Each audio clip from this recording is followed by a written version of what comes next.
यहाँ का नौजवान भटक रहा है।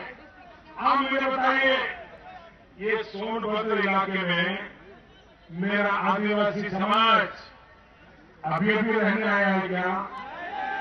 पहले से था कि नहीं था? राम के जमाने में आदिवासी था कि नहीं था? कृष्ण के जमाने में आदिवासी था कि नहीं था? 1857 के संग्राम में आदिवासी था कि नहीं था? आजादी की लड़ाई में आदिवासी था कि नहीं था? आपको मालूम है ना? आदिवासी था ना? था ना? पूरे हिंदुस्तान में था कि नहीं था? आपको मालूम है, कांग्रेस वालों को मालूम नहीं है। मैं सच बताता हूं, मालूम नहीं है। मैं इसलिए कह रहा हूं भाइयों, देश आजाद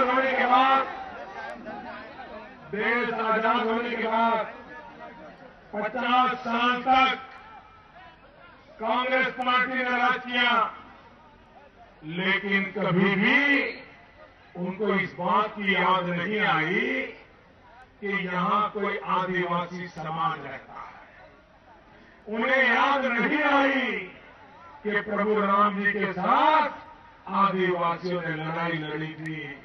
उन्हें याद नहीं आई कि कृष्ण के ग्वालों के साथ मेरा आदिवासी भी कृष्ण की सेवा में लगा हुआ था। उनको याद नहीं आई कि बिरसा मुंडा के नेतृत्व में 1857 का स्वतंत्र संग्राम मेरा आदिवासी लड़ा था। उनको याद नहीं आई। आप मुझे बताइए, अगर सोनभद्र में नौजवानों को रोजगार मिले, ये मेरी सोच है, क्या ये नीच सोच है? क्या मैं सोनभद्र के किसानों को खेत में पानी मिले, ये सोच नीच सोच है क्या? सोनभद्र के गरीब बच्चों को दवाई मिले, क्या ये नीच सोच है क्या? सोनभद्र की माताओं बहनों को सम्मान मिले, क्या ये नीच सोच है क्या? यहाँ के किसानों को पूरा मुआवजा मिले, ये क्या नीच सोच है क्या? यहाँ के गरीब से गरीब घरों शौचालय हो, क्या ये नीच सोच है क्या? यहाँ के किसानों को कभी मरने की नौबत न आए, क्या ये नीच सोच है क्या? मैडम सोनिया जी, किसानों को बिजली मिले, घरों में बिजली मिले, अगर ये नीच सोच है तो मुझे मेरी नीच सोच मंजूर है।